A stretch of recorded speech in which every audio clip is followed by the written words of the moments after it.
Hello everyone, good morning to all of you. আশা করছি তোমরা সবাই ভালো আছো, সুস্থ আছো। আমরাও ভালো আছি ঈশ্বরের কৃপায়। আজকে একটা আমাদের জীবনের স্পেশাল দিন, আমাদের দুজনের জীবনে, কারণ ওর জন্মদিন মানে আমার কাছে সেটা স্পেশাল অবশ্যই। আজকে আমার হাজব্যান্ডের জন্মদিন, তো সকালটা শুরু করলাম হচ্ছে রুম মেকওভারগুলো দিয়ে, কারণ কালকে পুরো দিন মানে বেলা 4টে বেজে গেছে এই সমস্ত কাজকর্মগুলো করতে করতে। এমনিতেও পুজো আসছে, আর প্রত্যেক বছরই পুজোর গায়ে গায়ে ওর জন্মদিনটা পড়ে। এক এক সময় এরকমও হয় যে পুজোর মধ্যেই ওর জন্মদিন পড়েছে, সেই কারণে চাপটা একটু বেশিই থাকে। এই সমস্ত কাজকর্মগুলো সেরে উঠতে উঠতে আমি আর পারিনি তোমাদের সাথে কোনো ব্লগিং শেয়ার করতে। তাছাড়াও ইচ্ছে ছিল যে এই রুমটার একটা মেকওভার করে তারপর তোমাদের সামনে আনবো, কোনো কারণবশত সেটা হয়ে উঠলো না। যতটুকু আর কি চেষ্টায় পেরেছি ততটুকু নিয়েই তোমাদের সামনে ফিরে আসা। তো জানি না আজকে সারাদিনে তোমাদের সাথে কতটুকু শেয়ার করতে পারবো। আশা করছি যেটুকু পারবো তাতে করে জন্মদিনটা তোমরা এনজয় করতে পারবে। তো চলো আজকের ব্লগটা এখন থেকে শুরু করছি, তোমরাও সঙ্গে থাকো, দেখতে থাকো। আপাত দৃষ্টিতে আমি যাচ্ছি এখন স্নানে, স্নান থেকে ফিরে এসে আবার দেখা হচ্ছে।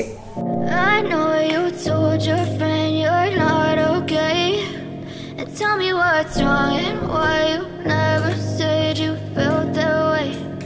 Guess you're trying to stay strong and fake a smile until I look away.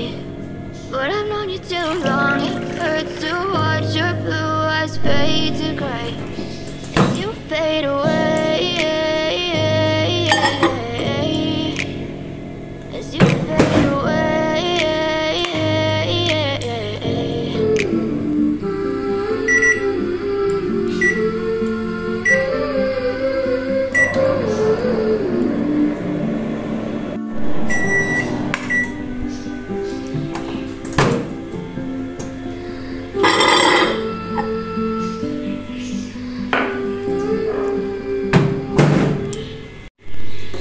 সেদিন ব্লিঙ্কিট থেকে না একটা মিক্স সিডস অর্ডার করেছিলাম, তো সেটাই আমি সকালবেলা করে এখন 1 চামচ করে মুখে দিয়ে তারপর জলটা খাচ্ছি। মানে এতে একটু পেটটা ভারও থাকে, কাজ করতে সুবিধা হয় আর কি। টিফিনের পেছনে অত টাইম দিতে হয় না বা ভাবতে হয় না যে টিফিন কি খাবো। আর এটা সেই খেজুরের বক্স, এয়ার টাইটও রয়েছে, তাই এটার মধ্যে ঢেলে রেখে দিয়েছিলাম। এই 1 চামচ করে, সাথে 1 কাপ গরম জল। খাওয়া দাওয়া শেষ, এবার নিচে যাই, বাজার হাট আনতে হবে, কারণ রান্না করতে করতে একবার করে উঠতে ভালো লাগে না। একেবারে বাজার হাটটা নিয়ে চলে আসি। বাজার নিয়ে চলে এসেছি, চলো এবার যাই ঝপ করে রান্নাঘরে। আজকে স্পেশাল রেসিপি তোমাদের সাথে শেয়ার করব। তার আগে আজকের রেসিপির হচ্ছে স্পেশাল ইনগ্রিডিয়েন্ট ধনিয়া পাতা। ঠিক আছে, আমার এই ধনিয়া পাতা দেখলে দিল গার্ডেন হয়ে যায়, কেন জানি না। আমি জানি না কে আমার মতো এটা খেতে এত ভালোবাসে না, আমি ভীষণ ভালোবাসি। যে কোনো তরকারিতে 2টো পাতা দিয়ে দিলে আমি তো মানে চোখ বন্ধ করে খেয়ে নেবো। চলো বাজার হাটগুলো বের করি। এতে রয়েছে একটু চাল আর এই যে পনির। এটা আমার বড় সব থেকে পছন্দের জিনিস, আর এটা দিয়ে গেছে একটা স্পেশাল জিনিস হবে। আমি আনাজপত্রগুলো আগে করে কেটে নিই, নাহলে অনেকটা সময় লেগে যাবে। আগে চালটা ভিজোতে হবে, তো আনাজটা কেটে চালটা ভিজিয়ে নিয়ে তারপরে আসছি, ঠিক আছে?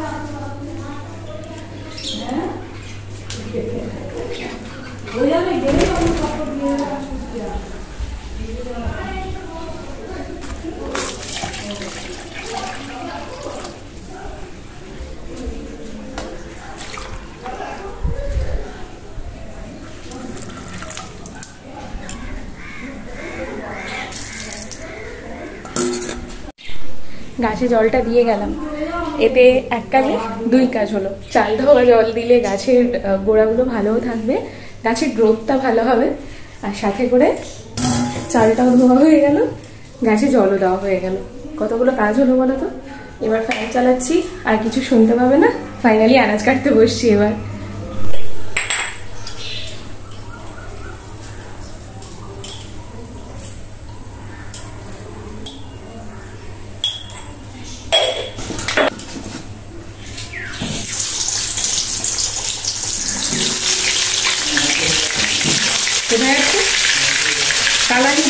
আচ্ছা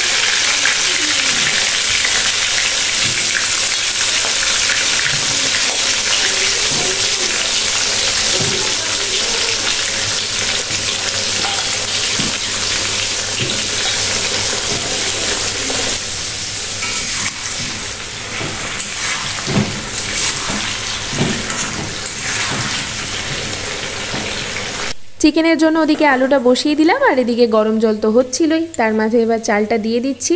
আজকে কিন্তু খুব সিম্পল ওয়েতে ফ্রাইড রাইস রান্না করেছি, কোনো রকমভাবে কোনো কেওড়া ওয়াটার বা আদা রসুনের পেস্ট কিচ্ছু দিইনি। তাতেই কিন্তু যা সুন্দর সেন্ট হয়েছে বা যা সুন্দর খেতে হয়েছে, একটা অবশ্যই সিক্রেট ট্রিক অ্যাপ্লাই করেছি, সেটা আজকে আর বলবো না। এদিকে মাংসটা ম্যারিনেট করে রেখে দিচ্ছি সামান্য একটু নুন, হলুদ, কাশ্মীরি লঙ্কা গুঁড়ো আর গোলমরিচ গুঁড়ো দিয়ে। এইটা আজকে ম্যারিনেট করে রাখছি এইরকমভাবে, তার কারণ হচ্ছে আজকে একটা স্পেশাল ওয়েতে চিকেন রান্না হবে, তাই জন্যই। তো এখানে চিকেনটাকে ঢেকে রেখে দিলাম ম্যারিনেট করে, আর ওদিকে তো ভাত হচ্ছে। এদিকে আলুগুলো ভাজা হয়ে গেছে, এক এক করে তুলে নিচ্ছি। আমি আজকে না 2-3 ভাগে আলুটা বসিয়েছি। আমি বড় কড়াইতে ভাজতেই পারতাম, কিন্তু সমস্যা হচ্ছে দেরি হয়ে যাবে প্রথম, আর দ্বিতীয় সমস্যা হলো এই এক এক করে অল্প অল্প করে আলুটা ভেজে নিলে আমার সুবিধেই হবে। আমি মাংসের ঝোলে কখনো সিদ্ধ আলু দিই না, আমি সবসময় ভাজা আলুই দিই, কারণ আমার হাজব্যান্ড চিকেনের ঝোল খেতে একদম পছন্দ করে না, আর খুব আলু গলে যাবে সেই জিনিসটাও আবার ওর পছন্দ নয়। সেই জন্যই আজকে যেহেতু ওর দিন, ওর পছন্দ মতোই রান্নাবান্না হচ্ছে, চলো দেখতে থাকো। এই পর্যায়ে রান্নাবান্নার তোড়জোড় তোমরা দেখতেই পেয়েছো, কি কি হচ্ছে আশা করি আন্দাজ করতেও পারছো। এখন আপাত দৃষ্টিতে শুধু ভাতটা হয়েছে, এবার ভাবছি ভাতের পর্বটা মিটিয়ে দেবো, কারণ গাজর বিনসটা না ভাজা করলে ওই কড়াইটার মধ্যে আমি মাংস চাপাতে পারবো না। আলুগুলো এদিকে ওই জন্য আস্তে আস্তে করে ভাজা বসিয়ে দিয়েছিলাম। এই কড়াইটা না আমি পুজোর বাজার হিসেবে নতুন কিনেছি, ঠিক আছে? এবছর তো বললামই তোমাদেরকে, আমি নিজের জন্য কিছু কিনিনি, আমার রান্নাঘর, আমার ঘর সংসার সমস্ত কিছুর জন্য পুজোর বাজার করেছি। মানে যেটা আমার কেনার কথা ছিল সেই টাকাটা আমি রান্নাঘর আর ঘরের পেছনে ব্যয় করেছি। তো তার মধ্যে একটা হচ্ছে এই কড়াইটা। সকালবেলা দেখেছো হচ্ছে ইতিমধ্যে তোমরা আমার ঘরের যে দেয়ালটার মধ্যে একটা ব্ল্যাক স্পট পড়ে রয়েছে আমার বরের ওই তেলা মাথার জন্য, কারণ এইভাবে হেলান দিয়ে দেয়ালে বসে থাকে, তার জন্য দেয়ালে পুরো ছাপ পড়ে যায়। তো ওই যে জায়গাটা কভার করার জন্য ওই টেডি বিয়ার স্টিকারটা দিয়েছি। আর তাছাড়া এই যে এই দরজার সামনে যে এটা দেওয়া আছে স্টিকারটা, এটাও আমরা কিনেছি। ঘরটা দেখতে ভালো লাগবে, যেহেতু আমাদের সাদাই পুট্টির রঙটা, তার উপরে আমি এটা পেস্ট করে দিয়েছি। বাকি হচ্ছে শুধু ঘরের পর্দাটা, মানে এবছরের মতো আমি এতটুকুই করতে পারবো, আসছে বছর আবার দেখা যাবে, ঠিক আছে? চলো এখন বক বক না করে, অনেকটা বেলা হয়ে গেছে যেহেতু। পনির পোস্তর জন্য, এই যে পনির পোস্ত না, পনির ভাপার জন্য সমস্ত এখানে প্রিপারেশন রেডি করে রেখে দিয়েছি, প্রিপারেশন হয়ে গেছে। আর এখন ভাতের জন্য এগোই, চলো। আজকে রাইসটা সম্পূর্ণ রিফাইন তেলেই করেছিলাম, একদম শেষে একটু ঘি দিয়েছি। আমি একদম সিম্পল ওয়েতে বললাম তোমাদের শুরুতেই যে আজকে বানানোর চেষ্টা করেছিলাম যাতে এত রিচ রান্নাবান্নার মাঝখানে রাইসটা একটু সিম্পল থাকে। আর এই যে কাপটা তোমাদের কাছে এখন ঢং করে দেখাচ্ছিলাম না, এটাও কিন্তু এবারে পুজোর বাজার আমার, ঠিক আছে? এটা দুটো কিনেছি আমি, একটাতে ওই সকালবেলা করে গরম জল বলো, ওটস বলো বা টিফিন বলো, আমি ওটাতে খাই। আর আরেকটা হচ্ছে এই রান্নার কাজে মাঝে মধ্যে ব্যবহার করি, ভালো লাগে বেশ আর কি। আমার একটু এরকম শৌখিন জিনিসের শখ রয়েছে। তো তোমাদের কেমন লেগেছে কাপটা অবশ্যই কমেন্ট করে জানিও। হ্যাঁ,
আচ্ছা, এটা হচ্ছে পনির ভাপার প্রিপারেশন, ঠিক আছে?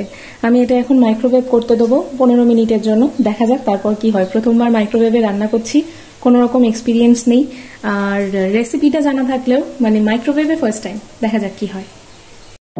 I know you told your friend you're not okay, and tell me what's wrong and why you never said আজকে চিকেনের প্রিপারেশনে কিন্তু অনেক কিছু ছিল আর রান্নাটাও হয়েছিল খুবই সুন্দর, সবাই খেয়ে দারুণ প্রশংসাও করেছে। রাত্রেবেলায় তো আমার ননদ নন্দাই খেয়ে একদম প্রশংসায় পঞ্চমুখ। আমি কিন্তু বলেই দিয়েছিলাম রান্নার প্রশংসা যতই করো না কেন রেসিপি আমি তোমাদেরকে বলবো না, যদিও ব্লগে আমি ইন ডিটেলসে কিছুই কোনোদিন শেয়ার করি না, রেসিপির খুব কমই শেয়ার করেছি। আজকে এই চিকেনের প্রিপারেশনে একটা জিনিস তো দিয়েছি, সেটা হচ্ছে একটু গোটা রসুনের কলি।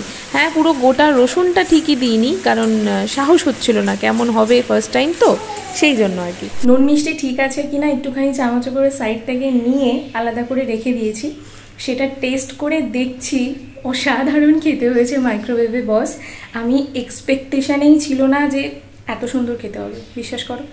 আমি শিওর যে ওর এটা খুবই পছন্দ হবে। একে তো পনির ফেভারিট, তার উপরে আবার আমার তো বলতে বলতেই খিদে পেয়ে যাচ্ছে। এখানে চিকেনের প্রিপারেশনটা কত দূর আমি তোমাদের সাথে শেয়ার করি, আর পনিরের ফাইনাল লুকটা। এই হচ্ছে পনির ভাপার ফাইনাল লুক। দেখে কমেন্ট করে অবশ্যই জানিও কেমন লাগছে। টেস্ট করে আমি আর আমার হাজবেন্ডই বলতে পারবো কেমন। তো আমার তরফ থেকে তো অল গুড, এবার ওর তরফ থেকে দেখা যাক কি বলে। তোমরা অবশ্যই জানিও কিন্তু। হ্যাঁ, ফার্স্ট টাইম ট্রাই করলাম মাইক্রোওভেনে, কেমন লাগবে। এই হচ্ছে চিকেনের ফাইনাল লুক। আউটলুকটা এর কেমন লাস্ট অবধি বেরোয় আমি জানি না, আর টেস্টটাও কীরকম হবে বলতে পারবো না, কারণ আজকে একটু এখানে পোস্ত দেওয়া আছে, মানে চিকেন পোস্ত বা মুরগি পোস্ত যেটাকে বলে, আমি সেটা ট্রাই করেছি। দেখা যাক আমার হাজব্যান্ডের রিয়াকশন কি আসে। এদিকে ফ্রাইড রাইস অনেকক্ষণ আগেই হয়ে গেছে, তোমাদের সাথে সবার প্রথমেই সেটা শেয়ার করেছি। আর এদিকে তো পনির পোস্ত রয়েছে, পনির ভাপা, ওহ বারবার ভুল করি। চলো এদিকে আমি বাসনপত্রগুলো মেজে ধুয়ে পরিষ্কার করে নিই আস্তে আস্তে করে, আর মাংসটা হোক, এটা তো সময় লাগবে, হোক এটা। চিকেনের ফাইনাল লুক দেখাতে গিয়ে ক্যামেরা হয়ে গেছে ঝাপসা, এখন এডিটিংয়ের সময় দেখতে পেলাম আর কি, তো তোমাদের সাথে শেয়ার করলাম।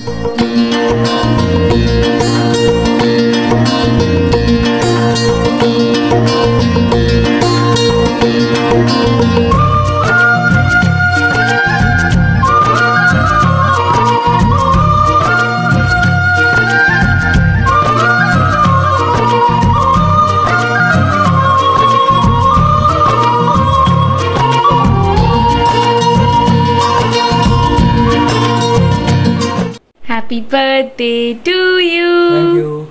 Happy birthday to dear husband. Happy birthday to you.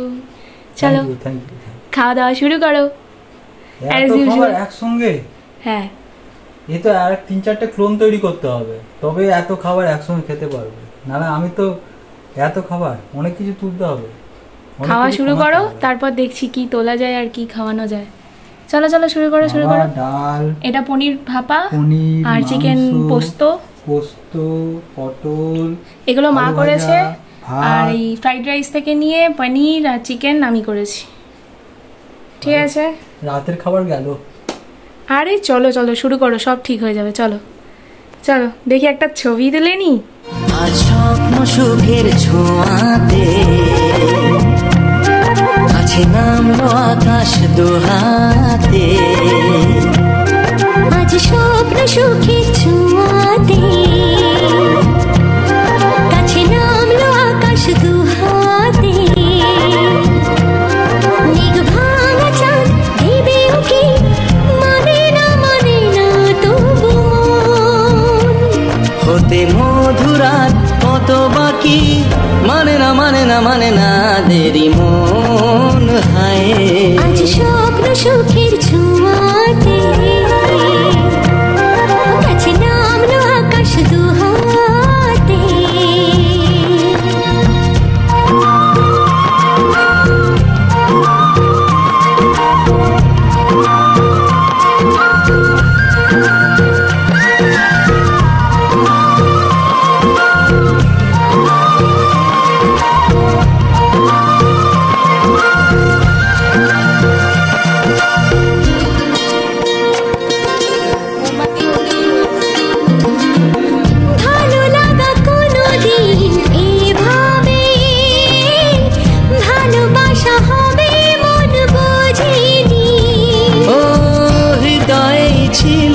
প্রেম লুকিয়ে এত করে বুঝি তাকে খোঁজনি, শুধু চাই সেই ছোঁয়া, মানে না দেরি মন সুখের ছোঁয়াতে কাছে নামলো আকাশ দোহাতে। মেঘ ভাঙা চাঁদ দেবেও কি মানে না তবু হতে মধুরাত কত বাকি মানে না দেরি নেই আর এতটার পর আর থাকে।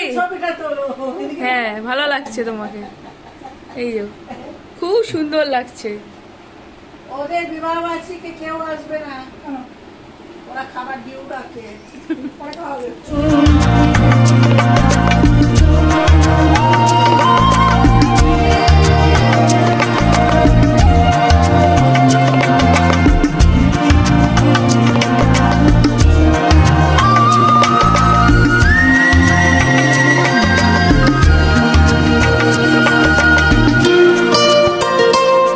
আজকে সারাদিনের ব্লগ তোমাদের কেমন লাগলো অবশ্যই জানিও। বার্থডে বয়ের বার্থডে অবশেষে শেষ হলো, ঘড়ির কাঁটায় বাজে হচ্ছে রাত 1টা। আর আজকে সারাদিনে কতবার বার্থডে উইশ করেছি? 100 বার ওপর। মাথা খেয়ে না না, সত্যিকারের কথা বলো, আমরা যদি একে অপরকে বারবার বার্থডে উইশ না করি, আমরা কোথা থেকে এত লোক পাবো বার্থডে উইশ করার জন্য? স্পেশাল ফিল করানোর জন্য একে অপরকেই যথেষ্ট মানতে হবে, তাই না? তো যে যার জন্মদিনের দিনকে এই টেকনিকটা অ্যাপ্লাই করবে। ধরো তোমার পার্টনারের জন্মদিন, সারাদিনে যতবার তার সাথে দেখা হবে ততবার তাকে হ্যাপি বার্থডে বলবে। পাগল করে দেবে না, সে স্পেশাল ফিল করবে। মানে যদি কোনোদিন তুমি মনে করো না থাকো, যাতে তার হাড়ে হাড়ে মজ্জায় মজ্জায় মিশে গিয়ে এটা মনে রাখে কেউ একজন ছিল যে আমাকে হ্যাপি বার্থডে উইশ করতো, বুঝলে? এটা হচ্ছে মানে মানুষকে মনে রাখানোর টেকনিক, মাস্টার প্ল্যান। হ্যাঁ ঠিক বলেছো। তো আশা করছি আজকের ব্লগটা তোমাদের ভালো লেগেছে। বার্থডে বয়ের জন্য সমস্ত আয়োজন তোমাদের ভালো লেগেছে। বাড়িতে এসেছিলেন হচ্ছে আমার ননদ নন্দাই আর তাদের একমাত্র ছেলে। তো ওরা প্রত্যেক বছরই আসে, কারণ আমার বিয়ের আগের থাকতেই দিদি কোনো বছর ভাইয়ের জন্মদিন মিস করে না, সেই জন্য প্রত্যেক বছরে দিদি আসে। যতই ঝড় জল বৃষ্টি হোক না কেন, ওদের মধ্যে কথা বলেই বন্ধ থাকুক না কেন, ওরা সবকিছুকে উপেক্ষা করে ভাইয়ের জন্মদিনটাকে প্রায়োরিটি হিসেবে রেখে ঠিকই আসবে। তো আমরাও সেই হিসেবে আয়োজন করে রাখি, আর ভালোও লাগে কাছের মানুষ।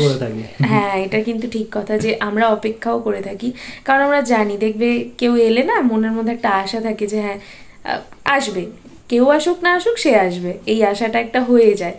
তো আমি 8 বছর ধরে দেখছি, 8 বছরে একটা দিনও দিদি জামাইবাবু মিস করেনি। আর পরবর্তী দিনেও হয়তো তারা এইভাবেই আসবে, আমরা সবাই মিলে নিশ্চয়ই আনন্দ উপভোগ করবো এই দিনটা। আর আজকে আমি কিন্তু সত্যি বার্থডে বয়কে কিচ্ছু দিইনি, দরকার নেই দিইনি, কিন্তু সত্যি আমি বার্থডে বয়কে কিচ্ছু দিইনি, আমি খালি রান্না করে খাইয়েছি। না গো পয়সা নেই, পয়সা নেই, ওটা দুর্গা বাত। এইটা হচ্ছে তোমার বার্থডে গিফট, ওপরে একটা আছে বার্থডে গিফট, বুঝলে? তারপরে হচ্ছে তোমার এই যে ভালো ভালো রান্না করে খাওয়ালাম, যে কড়াইটাতে রান্না করেছি হিসেব মতো কড়াইটা ভালো বলেই তো রান্নাটা ভালো হয়েছে, তো সেই কড়াইটাও তোমার বার্থডে গিফট। এইটুকুনি হলেই আমি যথেষ্ট, আর কিছু দিতে হবে যথেষ্ট। তো আশা করছি তোমাদেরও সবার ভালো লেগেছে এই বার্থডে ব্লগটা। কার কেমন লেগেছে অবশ্যই কমেন্ট করে জানাতে ভুলো না। একটু বড় হয়ে যাচ্ছে ভিডিওটা জানি, গিফটটা বড় কথা না, দিদি জামাইবাবু কি দিল সেটা আমি তোমাদেরকে নেক্সট ব্লগে অবশ্যই দেখিয়ে দেবো। আজকের মতো ভিডিওটা এখানে শেষ করলাম। ভিডিওটা ভালো লাগলে do like, comment, share, subscribe our channel. Tata guys, দেখা হবে খুব শীঘ্রই আবারও নতুন একটি ভিডিওর সাথে।